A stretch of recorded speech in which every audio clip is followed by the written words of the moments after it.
अस्सलामु अलैकुम व रहमतुल्लाहि व बरकातुहू। नहमदुहु व नुसल्ली अला रसूलिहिल करीम, अम्मा बाद। अऊज़ु बिल्लाहि मिनश शैतानिर रजीम। बिस्मिल्लाहिर रहमानिर रहीम। लक़द कान लकुम फी रसूलिल्लाहि उस्वतुन हसना। মহান রব্বুল আলামিনের লাখ লাখ প্রশংসা ও গুণকীর্তন। যে মহান রব্বুল আলামিন আমাদেরকে ইসলামী জ্ঞানের পক্ষ থেকে আমাদেরকে একটি লাইভ প্রোগ্রামে অংশগ্রহণ করার তৌফিক দান করেছেন। এই জন্য আমরা মহান রব্বুল আলামিনের শুকরিয়া আদায় করি, সকলে বলে আলহামদুলিল্লাহ। আলহামদুলিল্লাহ। এবং তারপরে পরে আরো জানাই, এই মুহূর্তে ইসলামী জ্ঞানের সঙ্গে জড়িত যে সমস্ত কাছের কিংবা দূরের সাথী ভাইরা, দিন পিপাসু, ধর্ম পিপাসু বন্ধুরা যারা জুড়ে রয়েছেন, প্রত্যেককে জানাই আমার অন্তরের অন্তঃস্থল থেকে সালাম ও মোবারকবাদ। আজকের এই যে লাইভের আলোচ্য বিষয় হলো রবিউল আউয়াল মাসের করণীয় আমল সমূহ। বন্ধুরা আমার, আপনারা সবাই জানেন যে আরবি চন্দ্র মাসের প্রথম চন্দ্র মাস হলো মুহররম, এবং তারপরে যে চন্দ্র মাসে আমরা উপনীত হয়েছি রবিউল আউয়াল চন্দ্র মাস, এটি হলো এই আরবি চন্দ্র মাসের তৃতীয় চন্দ্র মাস। আমরা এই চন্দ্র মাসে কি কি করতে পারি এবং কি কি করণীয় আমল রয়েছে। আমরা জানি যে এই চন্দ্র মাসে, বিশেষ করে এই মাসের 12 তারিখটা আমাদের কাছে খুবই প্রসিদ্ধ। খুব ধুমধামের সহিত সেটা আমরা উদযাপিত করে থাকি, মানিয়ে থাকি এবং খুব গুরুত্ব দিয়ে থাকি। এই সম্পর্কিত আমরা কিছু আলোচনা রাখবো বলে আমরা দুজন এখানে উলামা উপস্থিত রয়েছি। আমার পাশে রয়েছেন মাওলানা মঞ্জুর আলম সাহেব, তিনি কোরআন হাদিসের হাওলা দিয়ে তিনি এই বিষয়ে আলোকপাত করবেন। আর আজকের যে প্রোগ্রাম, লাইভ যে প্রোগ্রাম আমরা সাজিয়েছি, এটা শেষ না হওয়া পর্যন্ত আমরা এখান থেকে সরব না আশা করি। আল্লাহ তাআলা আমাদেরকে প্রত্যেককেই শেষ পর্যন্ত দেখার তৌফিক দান করুন, সবাই বলে আমিন। যাই হোক, যে কথাটা আমি ইতিপূর্বে বললাম যে রবিউল আউয়াল চাঁদের 12 তারিখটা আমরা খুব ধুমধামের সহিত পালন করে থাকি। তো আমরা যে কোনো জিনিস যখন আমরা পালন করব, যখন আমরা আদায় করব বা উদযাপন করব, সেটা আমরা কোরআন এবং সহিহ হাদিসের আলোকে আমরা সেটা আদায় করার চেষ্টা করব। এই বিষয়ে সংক্রান্ত আমরা কোরআন এবং হাদিসের আলোকে আমরা ভালোভাবে দেখতে যাব যে রবিউল আউয়াল চাঁদের 12 তারিখে যে আমরা ধুমধামের সহিত পালন করে থাকি, সত্যিকারেই কি মহানবী সাল্লাল্লাহু আলাইহি ওয়াসাল্লাম এই চাঁদের 12 তারিখে জন্মগ্রহণ করেছিলেন? এটাকে আমাদের এর ইতিবৃত্ত, এর প্রেক্ষাপট আমাদের দেখা খুবই আবশ্যক, খুবই জরুরি। তো পৃথিবীর সবথেকে শ্রেষ্ঠ ইতিহাসবিদ, যার নাম হলো হাফিজ ইবনে কাসির রাহমাতুল্লাহ আলাইহি। হাফিজ ইবনে কাসির রাহমাতুল্লাহ আলাইহি বিশ্বের সেরা একখানা ইতিহাস গ্রন্থ লিখেন, যে ইতিহাস গ্রন্থের নাম হলো আল বিদায়া ওয়ান নিহায়া। আমার সাথে যারা জড়িয়ে রয়েছেন এই মুহূর্তে, যারা আলিম রয়েছেন, তারা প্রত্যেকে হয়তো জানবেন যে আল বিদায়া ওয়ান নিহায়া এই গ্রন্থের গুরুত্ব কতটা। পৃথিবীর সব থেকে ইতিহাস গ্রন্থের মধ্যে খুব উল্লেখযোগ্য এবং খুবই তাৎপর্যপূর্ণ একটা কিতাব, খুব নির্ভরযোগ্য একটা কিতাব। সেই বেদায়া ও নেহায়া গ্রন্থের 2 নম্বর খণ্ডের 283 নম্বর পৃষ্ঠায় আল্লাহ নবী মুহাম্মদ রাসূলুল্লাহ সাল্লাল্লাহু আলাইহি সাল্লাম কোন দিনটাতে কোন তারিখে জন্মগ্রহণ করেছেন তার কিছুটা নমুনা দেওয়া রয়েছে। সেই নমুনা সম্পর্কে কিছুটা আপনাদের সামনে আলোকপাত করা হবে, উপস্থাপন করা হবে। মহানবী সাল্লাল্লাহু আলাইহি সাল্লাম কয় তারিখে জন্মগ্রহণ করেছেন এ নিয়ে ঐতিহাসিকদের মধ্যে একটা মতবিরোধ রয়েছে, মতানৈক্য সৃষ্টি হয়েছে। এখানে মোটামুটি 7 থেকে 8টা তারিখ উল্লেখ রয়েছে সেই গ্রন্থের মধ্যে। 2 নম্বর খণ্ডের 283 নম্বর পৃষ্ঠায় এখানে বেশ 7 থেকে 8টা তারিখ উল্লেখ করা হয়েছে। 7 থেকে 8টা তারিখের মধ্যে 1 নম্বরে হলো 2 তারিখ, রবিউল আউয়ালের 2 তারিখ। মহানবী সাল্লাল্লাহু আলাইহি সাল্লাম রবিউল আউয়াল চাঁদের 2 তারিখে জন্মগ্রহণ করেছিলেন। এটা হচ্ছে 1 নম্বর মত। 2 নম্বর মত হলো যে রবিউল আউয়াল চাঁদের মহানবী সাল্লাল্লাহু আলাইহি সাল্লাম 8 তারিখে জন্মগ্রহণ করেছেন। কেউ এই মতটাকে পোষণ করেছেন। আবার কেউ বলেছেন যে মহানবী সাল্লাল্লাহু আলাইহি সাল্লাম 9 তারিখে জন্মগ্রহণ করেছেন। আবার কেউ উল্লেখ করেছেন 10 তারিখ, কেউ বলছেন 12 তারিখ, কেউ বলেছেন 18 তারিখ, কেউ বলেছেন 22 তারিখ, আবার কেউ বলেছেন রমজানের 12 তারিখ। এই যে একটা মতানৈক্য, এই যে একটা মানে বৈসাদৃশ্যমূলক একটা মতামত, এইগুলো ঐতিহাসিকদের মধ্যে একটা নিরসন, একটা সিদ্ধান্তের মধ্যে উপনীত হয়েছে। ঐতিহাসিকরা এই 7 থেকে 8টা মতামতের মধ্যে থেকে 3টা মতকে প্রাধান্য দিয়েছেন। হাদিসের আলোকে 3টা মতকে প্রাধান্য দিয়েছেন। 3টা মত হলো 2 তারিখ, 8 তারিখ এবং 10 তারিখ। আবার কেউ কেউ বলেছেন যে 12 তারিখ। এই 4টা মতের মধ্যে আবার কাটছাট করে 3টা মতকে নিয়ে আসা হয়েছে। একটা হলো 2 তারিখ, একটা হলো 8 তারিখ, আর একটা হলো 12 তারিখ। 2 তারিখ, 8 তারিখ, 12 তারিখ। আমরা যদি 2 তারিখের মতকে যদি আমরা একটু দেখতে যাই, তাহলে এই 2 তারিখের মতে যে হাদিস এর সপক্ষে যে হাদিস বর্ণনা করা হয়েছে, সেই সপক্ষের হাদিস প্রত্যেকটা হাদিস হচ্ছে খুবই দুর্বল। এর কোনো মানে সূত্র খুঁজে পাওয়া যাচ্ছে না। এখানে যে হাদিসের যারা রাবি রয়েছেন, যারা বর্ণনা করেছে হাদিসটাকে, এই রাবির মধ্যে মাঝখানে অনেকটা ইনকেতা রয়েছে। ফলে যারা এই হাদিস যারা লিখেছেন তারা বলেছেন যে এই হাদিসটা হচ্ছে মুনকাতা এবং দঈফ। অতএব 2 তারিখের মতটাকে প্রাধান্য দেওয়া যায় না। তাহলে দেখা গেল যে 3টা তারিখের মধ্য থেকে যদি আমরা একটা তারিখ যদি বাদ দিই, তাহলে থাকছে ওদিকে 2টা তারিখ।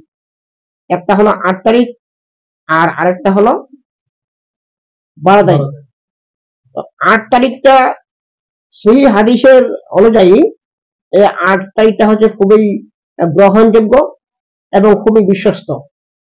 এই 8 তারিখের মতের সপক্ষে যে সমস্ত রাবিগণ যারা বর্ণনা করেছেন, প্রত্যেকটা রাবি খুবই সিকা এবং গ্রহণযোগ্য। কারণ এখানে একটা সূত্র উল্লেখ করা হয়েছে 8 তারিখের মতে। যে সূত্রটা হলো যে মহানবী সাল্লাল্লাহু আলাইহি সাল্লাম রবিউল আউয়াল চাঁদে জন্মগ্রহণ করেছেন। কয় তারিখ, সেটা 8 তারিখটা, তার সূত্রটা আরেকটু দেখা গেছে যে হস্তি বাহিনী মানে আরবের যে মক্কা শরীফকে মানে ধ্বংস করতে এসেছিল যে বছরে, সেই বছরেই কিন্তু মহানবী সাল্লাল্লাহু আলাইহি সাল্লাম জন্মগ্রহণ করেছেন। এটা একটা সূত্র উল্লেখ করা হয়েছে। যে বছরে হস্তি বাহিনী কাবা শরীফকে ধ্বংস করতে এসেছিল আব্রাহা বাদশাহ এবং তার সাঙ্গপাঙ্গরা, সেই বছরেই কিন্তু মহানবী সাল্লাল্লাহু আলাইহি সাল্লাম পৃথিবীতে আগমন করেছেন। এখানে ঐতিহাসিকরা আরেকটা কথা উল্লেখ করেছেন যে হস্তি বাহিনীরা কোন তারিখে এবং কোন মাসে কাবা শরীফকে ধ্বংস করতে এসেছিল। তো ঐতিহাসিকরা এখানে উল্লেখ করেছেন যে সেই তারিখটা ছিল মুহররম মাসে এবং 13 দিন বাকি থাকতে, মুহররম চাঁদের 13 দিন বাকি থাকতে, অর্থাৎ 17 তারিখ বা কিংবা 18 তারিখে, 17 কিংবা 18 তারিখে, ওই তারিখের মধ্যে তারা কাবা শরীফকে ধ্বংস করতে আসে। যাক, 13 দিন বাকি থাকতে কথাটা উল্লেখ রয়েছে। 13 দিন বাকি থাকতে তারা ধ্বংস করতে এসেছিল। কাবা শরীফে। তো ওই তারিখ থেকে শুরু করে 50 দিন পরে কিন্তু মহানবী সাল্লাল্লাহু আলাইহি সাল্লাম পৃথিবীতে আগমন করেন। যে তারিখে তারা কাবা শরীফকে ধ্বংস করতে আসে, সেই তারিখ থেকে শুরু করে ঠিক 50 দিন পরেই মহানবী সাল্লাল্লাহু আলাইহি সাল্লাম পৃথিবীতে আগমন করেন অথবা পৃথিবীতে জন্মলাভ করেন।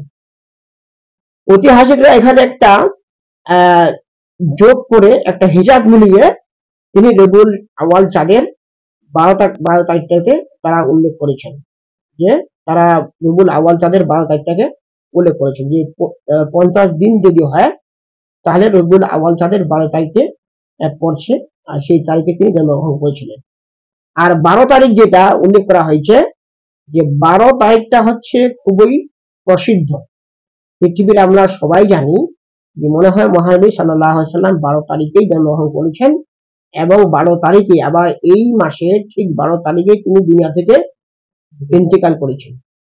রাসূল সাল্লাল্লাহু আলাইহি সাল্লামের যে মৃত্যু তারিখটা, ইন্তেকালের যে তারিখটা, সেটা কিন্তু রবিউল আউয়াল চাঁদের 12 তারিখ থেকেই আছে, কিন্তু জন্মের তারিখটা কিন্তু 12 তারিখটা সঠিক নয়। এটা প্রসিদ্ধ, কিন্তু সেটা হচ্ছে প্রসিদ্ধ যদিও সেটা কিন্তু বিশুদ্ধ নয়। একটা হচ্ছে প্রসিদ্ধ, একটা হচ্ছে বিশুদ্ধ। প্রসিদ্ধ আলাদা, মানুষের কাছে ফেমাস হয়ে গেছে, মানুষ সবাই জানে, ধুমধাম করে পালন করছে, এটা একটা প্রসিদ্ধ হয়ে গেল। সবাই জানে যে 12 তারিখে মহানবী সাল্লাল্লাহু আলাইহি সাল্লাম পৃথিবীতে জন্মলাভ করেছিলেন, তিনি পৃথিবীতে এসেছিলেন, এটা সবাই জানে, এটা হচ্ছে প্রসিদ্ধ। কিন্তু সেটা কি প্রত্যেকটা প্রসিদ্ধ কিন্তু বিশুদ্ধ হয় না। এটা কি বিশুদ্ধ? সহিহ হাদিসের সূত্র অনুযায়ী যদি সেই 12 তারিখটা যদি প্রমাণিত হয়, সহিহ হাদিসের দ্বারা যদি সেটা 12 তারিখটা যদি প্রমাণিত হয়, তাহলে সেটা বিশুদ্ধ হবে। কিন্তু সহিহ হাদিস দ্বারা কিন্তু সেটা প্রমাণিত নয়, এই জন্য সেটা বিশুদ্ধ নয়। তো আমরা, আমাদের কাছে এটা একটা ক্লিয়ার হলো যে 12 তারিখ যে আমরা খুব ধুমধামের সহিত রাসূল সাল্লাল্লাহু আলাইহি সাল্লামের জন্মদিনটাকে আমরা পালন করি, তারপরে আমরা মিছিল বার করি, কেউ আবার রিলি বার করে, মানে এত জোশের সহিত এত আনন্দের সহিত যে বার করে, এটা আমাদেরকে দেখতে হবে যে এর পিছনে কোরআন এবং হাদিসের দলিল আছে কিনা। কোরআন এবং হাদিসের যদি দলিল না থাকে তাহলে কিন্তু আমরা সেটা মানবো না এবং মানতে পারবো না, আর সেটা কিন্তু মানা ঠিক হবে না। মানা ঠিক হবে না এই জন্য এই শরীয়তটা কিন্তু এমনি আসে নাই। শরীয়তের পিছনে একটা খুঁটি আছে, বড় শক্তি আছে, যে শক্তিটা হলো কোরআন এবং হাদিস।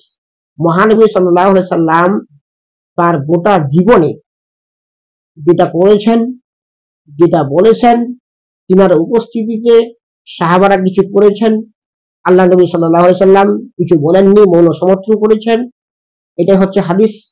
কোন একটা বিষয় যদি আমরা মানতে যাই, তার পরিপ্রেক্ষিতে আমাদের দেখতে হবে দলিল কি। কোরআন দেখতে হবে, কোরআনে যদি না থাকে তাহলে আমাদের হাদিস দেখতে হবে। হাদিসে কি আমরা সেটা পাবো? সাহাবীরা, যেরকম সাহাবীরা মহানবী সাল্লাল্লাহু আলাইহি সাল্লামের ইন্তেকালের পর কত বছর বেঁচেছিলেন? 120 বছর সাহাবীরা বেঁচেছিলেন। 120 বছরের মধ্যে খোলাফায়ে রাশেদিন 4 জন, বিশিষ্ট সাহাবা 4 জন, হযরত আবু বকর সিদ্দিক রাদিয়াল্লাহু তাআলা আনহু, হযরত উমর ফারুক রাদিয়াল্লাহু তাআলা আনহু, হযরত উসমান গনি রাদিয়াল্লাহু তাআলা আনহু, হযরত আলী কাররামাল্লাহ রাদিয়াল্লাহু তাআলা আনহু। এই যে বিশিষ্ট 4 জন খলিফা, এনারা কিন্তু এই রাজত্ব করেছিলেন 30 বছর। তিনাদের 30 বছর রাজত্বকালে এবং তাদের ব্যক্তিগত জীবনে এবং রাষ্ট্রীয় জীবনে দেখা গেছে তিনারা কিন্তু কোনোদিন আমরা বর্তমানে যেরকম ধুমধামের সহিত করতেছি রবিউল আউয়ালটাকে, খুব জশ্ন মানাচ্ছি, খুব খুশি মানাচ্ছি, এটা কিন্তু তারা কিন্তু কোনোদিন করেন নাই। খোলাফায়ে রাশিদিনদের আমলেই ছিল না। তার পরবর্তীতে যারা আসলো, আরো যত রকমের সাহাবী আছে, 120 বছর 120 বছর যে বেঁচে ছিল, 120 বছরের মধ্যে প্রায় লক্ষাধিকের বেশি সাহাবী ছিল। তাদের জীবনীতে কিন্তু এই রবিউল আউয়ালটা যেরকম ধুমধাম করে আমরা চালাচ্ছি, এটা কিন্তু তাদের জীবনেও ছিল না, পাওয়া যাচ্ছে না, তাদের সিরতে পাওয়া যাচ্ছে না। তারপরে চলে আসলো 120 বছরের পর, তারপরে চলে আসলো তাবে এবং তাবেঈনদের যুগ। তাবে এবং তাবেঈনদের যুগ ছিল 220 বছর পর্যন্ত। আল্লাহ নবী সাল্লাল্লাহু আলাইহি সাল্লাম বলেছেন, খায়রুকুম কারনি সুম্মাল্লাযিনা ইয়ালুনাহুম সুম্মাল্লাযিনা ইয়ালুনাহুম। আল্লাহ নবী বলেছেন যে আমার যুগ হচ্ছে সবথেকে উৎকৃষ্ট যুগ, তারপরে আমার পরে যারা সাহাবী তাদের যুগটা হচ্ছে উৎকৃষ্ট যুগ, তারপরে যারা তাবেঈন যারা আছেন তাদের যুগটা হচ্ছে উৎকৃষ্ট যুগ। আল্লাহ নবী তো বুখারী শরীফে এই হাদিসটা খুব স্পষ্ট ভাষা বলে দিয়েছেন যে আমার যুগটা হচ্ছে সবথেকে উৎকৃষ্ট যুগ, তারপরে আমি চলে যাওয়ার পর সাহাবীদের যুগটা হলো উৎকৃষ্ট যুগ, তারপরে তাবেঈন যে যুগটা হলো উৎকৃষ্ট যুগ। এবারে দেখা গেল যে 220 বছর পর্যন্ত তাবেঈন যা ছিল তাদের জীবনীতেও এই রবিউল আউয়ালটাকে পাওয়া গেল না। তারপরে 220 থেকে শুরু করে 400 বছর পর্যন্ত আসলো ফুকাহারা। এই যে ফিকহ, বিভিন্ন হাদিস এবং কোরআন তারা আহরণ করে সেখান থেকে তারা মাসলা বের করেন, তাদেরকে বলা হয় ফুকাহা। এই ফুকাহা সম্পর্কে কোরআনে উল্লেখ আছে, হাদিসে উল্লেখ আছে। এই দিন সম্পর্কে যারা গবেষণা করে, যারা চর্চা করে, তাদেরকে ফুকাহা বলা হয়। এই ফুকাহাদের যুগ আসলো। ফুকাহাদের যুগে কিন্তু মানে 400 হিজরি পর্যন্ত ফুকাহারা ছিল, 400 হিজরিতে ফুকাহারা ছিল। এদের আমলেও কিন্তু এই ধুমধামের সহিত বর্তমানে যেভাবে র্যালি, যেভাবে গাই, যেভাবে ধুমধাম মিছিল বার করি, এটা কিন্তু ফুকাহাদের জামানায় কিন্তু ছিল না। 400 বছর পর্যন্ত ফুকাহারা ছিল, তারপর 400 বছর থেকে শুরু করে চলে গেল 604 হিজরি পর্যন্ত। কথাটা ভালো করে খেয়াল রাখবেন। 400 বছর থেকে শুরু করে 406 হিজরি পর্যন্ত। তারপরে চলে আসলো মুহাদ্দিস, মুফাসসির, বিখ্যাত আলেম, বিখ্যাত আরো জবরদস্ত যারা প্রথিতযশা যে সমস্ত উলামা, তারা কিন্তু 604 বছর পর্যন্ত তারা পৃথিবীতে দিন ইসলামের যে পতাকা, দিন ইসলামের যে একটা বাতাবরণ, যে একটা তারা প্রচার করেছিল, তাদের আমলেও কিন্তু এই মিলাদ ছিল না। এখানে একটা সূত্র পাওয়া যাচ্ছে যে ইরাকের আমরা নাম সবাই শুনি, যে ইরাকে একটা প্রদেশ আছে, ইরাক দেশের মৌসুল নামে একটা প্রদেশ আছে। ইরাক দেশের মৌসুল নামে একটা প্রদেশ আছে। সে মৌসুল প্রদেশে একটা সূত্র পাওয়া যাচ্ছে যে সেখানেই কিন্তু এই মিলাদের আবিষ্কার হয়। আর মিলাদটা আবিষ্কার কে করেন? উমর বিন মুহাম্মদ। তিনি 604 হিজরিতে এই মিলাদের সূচনা করেন, আবিষ্কার করেন। বর্তমানে যে মিলাদটা আমরা চালাচ্ছি, যেভাবে আমরা পালন করতেছি, এইভাবেই কিন্তু 604 হিজরিতে মিলাদটাকে তারা আবিষ্কার করেন, এবং সেটা আরবি ভাষায় লেখা হয়। আবার সেই আরবি ভাষাটাকে আবার বিভিন্ন ভাষায় রূপান্তরিত করা হয়, ভাষায় রূপান্তরিত করা হয়, ফার্সিতে করা হয়। তারপরে তিনি যে মিলাদ লিখেন, সূচনা করেন, তৈরি করেন, তৎকালীন বাদশা ছিল আরবিল আবু সাইদ তওকারি। তিনি কিন্তু এই মিলাদটাকে সমর্থন করেন এবং তিনাকে বাহবা জানিয়েছেন, না তুমি খুব সুন্দর একটা জিনিস আবিষ্কার করেছো, এটা খুবই জরুরি, এটা দরকার।